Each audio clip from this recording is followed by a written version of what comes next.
Agora sim, pessoal, vamos falar com Pedro Campos, deputado federal pelo PSB, B de Bola, de Pernambuco. Ele é líder da bancada do PSB. Deputado, muito obrigada pela sua presença no Mercado Aberto. Eu que agradeço, Amanda, a todos que fazem o canal UOL, pela oportunidade de conversar com as pessoas sobre a ampliação da licença paternidade. Aproveitando para desejar um bom dia a todos e todas que nos acompanham nesse momento. Ótimo, vamos lá. A gente preparou duas artes sobre esse projeto de licença paternidade que tramita já em regime de urgência. Vamos só passar rapidamente aqui para o nosso telespectador seguir e aí a gente faz a primeira pergunta para o Pedro Campos, né? Então, a legislação atual são só 5 dias corridos de licença paternidade remunerada para cuidar do filho recém-nascido, muito diferente de outros países, a gente vai conversar sobre isso também. Qual é a proposta? A cada ano serão acrescidos 5 dias de licença até chegar a 30 dias corridos a partir de 2031. Né? O custo hoje que é bancado pela empresa, essa é uma outra grande consideração a ser feita. Hoje é custeado pela empresa, passará a ser custeado pela Previdência Social, pelo INSS, com ampliação da licença paternidade. E mais uma tela, o custo disso em 2027, como é gradativo, ampliação de 5 dias por ano, 2027 vai custar 4,34 bilhões de reais, 2028 passa para 6 bi, 2029 8, 2030 quase 10 bi, até chegar a 11 bilhões 870 milhões de reais em 2031. Deputado, conta para a gente quando deve ser votado, qual a expectativa de votação desse projeto na Câmara e qual a importância de ampliar a licença paternidade.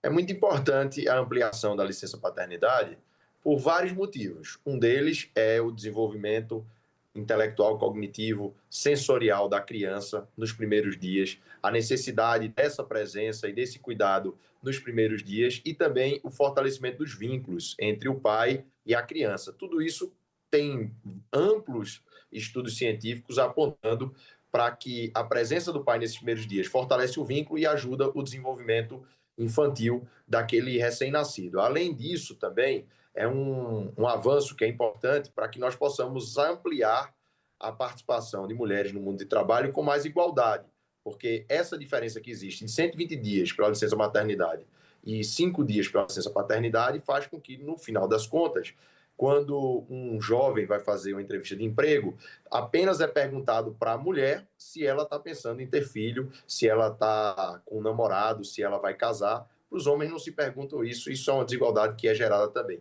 E além de promover mais igualdade no trabalho de cuidado, que é muito importante. Em relação à expectativa de votação, nós apresentamos o relatório há uma semana e desde então temos recebido outras contribuições, discutido com lideranças partidárias e com o presidente Hugo Mota, e temos a expectativa de que possamos votar, né, ainda no final de outubro, início de novembro, esse projeto tão importante. Vale ressaltar que tem uma decisão dizendo que existe uma omissão legislativa e definindo um prazo que já se exauriu em julho desse ano, para que a Câmara dos Deputados e com o Senado legislem sobre esse assunto. Então, a gente tem tentado também avançar com velocidade nessa discussão, porque eu acredito que a regulamentação disso deve ser feita pelo Congresso Nacional e não pelo STF.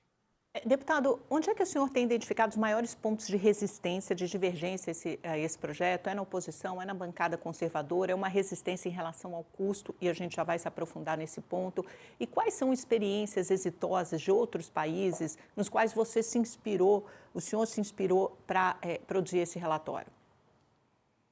A resistência, Amanda, é principalmente cultural, é essa visão de que o cuidado tem que ser apenas das mulheres, que o pai não tem o que fazer em 30 dias, de que o pai não dá de mamar e que, por isso, ele não precisaria ter uma ampliação da sua licença paternidade. Esse é o principal ponto de resistência que nós temos enfrentado com muito diálogo, né, com muita contribuição e a liderança das mulheres nessa discussão. Né, desde a Constituição de 88, quando esse direito foi garantido, foram as mulheres que tiveram protagonismo, foi a bancada feminina. Tiveram o apoio de um homem à época, Alceni Guerra, que relatou a emenda, mas foi a bancada feminina que levou isso como uma pauta importante. Agora se repete um pouco esse movimento, a bancada das mulheres que avançou com isso. Os textos que eu tenho analisado são principalmente de mulheres, da senadora Patrícia Saboia, que é o texto que veio do Senado, e um texto da deputada Tabata Amaral, junto com outras mulheres, que foi feito pela Secretaria de Mulheres. Então, a gente tem visto que entendem muito mais a importância disso e os homens têm mais dificuldade de compreender. E isso independente de espectro político. Então, tem mulheres no PL que têm nos ajudado muito, né? Tem mulheres no PT que têm nos ajudado muito, em vários partidos que têm nos ajudado muito, e resistência, nós encontramos algumas resistências culturais de visão de mundo em partidos da esquerda, do centro e da direita. Mas a cada vez mais a gente tem visto que essas resistências têm diminuído. Inclusive, publicamente, ninguém fez uma fala contrária ao projeto ou que visse que é meritório essa questão. A outra discussão é a questão fiscal, por isso nós fizemos conta, apresentamos o impacto fiscal disso. É algo que tem sim um peso, mas que dentro do orçamento da Previdência, isso representa menos do que 1% do orçamento da Previdência. E, além disso, se compararmos com outras políticas públicas, por exemplo, eu estava vendo na abertura do programa sobre a questão do seguro-defeso, que o governo está querendo controlar melhor a despesa com o seguro-defeso. Essa despesa, em 5 anos, ela cresceu mais do que 5 bilhões de reais. Exatamente o que nós precisamos para começar a financiar a licença paternidade. Então, é uma despesa relevante, mas se comparados com outras políticas públicas, é equivalente, como, por exemplo, ao seguro-defeso, como, por exemplo, ao pé de meia. O valor é metade do valor do pé de meia, né? Se formos olhar também a questão da licença maternidade, apenas uma decisão que o STF tomou em relação à concessão de salário maternidade para mulheres autônomas no ano de 2024 teve um impacto de 8 bilhões. Isso é o dobro do que nós precisamos para começar a ampliar a licença paternidade. E em relação à questão de quais exemplos foram tomados, primeiro a gente olhou para a realidade próxima, né, para os países da América do Sul. E hoje o Brasil está abaixo da média da América do Sul, que tem uma média de 9 dias de licença paternidade. A Colômbia, por exemplo, já tem 14 dias. Se olharmos a América Latina também, o Brasil também está abaixo da média da América Latina e existem países na América Latina, como o México, que já discutem ampliação para 30 dias, isso ainda não foi implementado. Então, a rampa que nós criamos, né, dos 10 dias, 15 dias, 20 dias, ela olhou primeiro para esse contexto local, onde nós estamos muito atrás de países que são do mesmo nível de desenvolvimento, da mesma região, uma cultura muito parecida, e nós estamos atrás. Depois nós olhamos, por exemplo, nos 20 dias, o próprio exemplo do Brasil com empresa cidadã. Hoje já tem 20 mil empresas no Brasil que conferem licença paternidade de 20 dias. E quando avançamos para 25 e 30 dias, realmente, se formos ver no mundo, esse é um padrão de países Brasil com nível de desenvolvimento maior, é verdade, como, por exemplo, Portugal, França, Alemanha, mas é algo que nós enxergamos que é possível, sim, para o Brasil avançar, né, dentro desse horizonte de tempo que está previsto no projeto, para esse prazo de 30 dias. Vou dar um exemplo aqui. A China, por exemplo, em algumas províncias, já tem 30 dias de licença paternidade também. Agora, deputado, não tem como inserir o setor privado dividindo uma parte desses custos? Porque, querendo ou não, eu entendo que o senhor fala que é um custo baixo se você pegar a totalidade das contas da Previdência, mas só para o ano que vem, se a gente olhar o orçamento, a Previdência vai custar mais de R$1 trilhão. Então, é mais um gasto aqui, mais um gasto acolá. A gente vê o governo sofrendo para tentar aumentar a receita e reduzir despesa em 30 bi. Quer dizer, 11 bi já seria 1/3 dessa economia que o governo quer fazer. Não tem como dividir esses custos? De toda forma, Amanda, esse custo vai ser custeado pela iniciativa privada, quer seja via o pagamento direto do salário paternidade, como é hoje feito, quer seja através dos impostos. A grande questão é que quando a gente amplia esse prazo, se colocarmos essa conta na iniciativa privada de maneira direta, você gera distorções em relação a empresas e setores que têm uma presença masculina maior.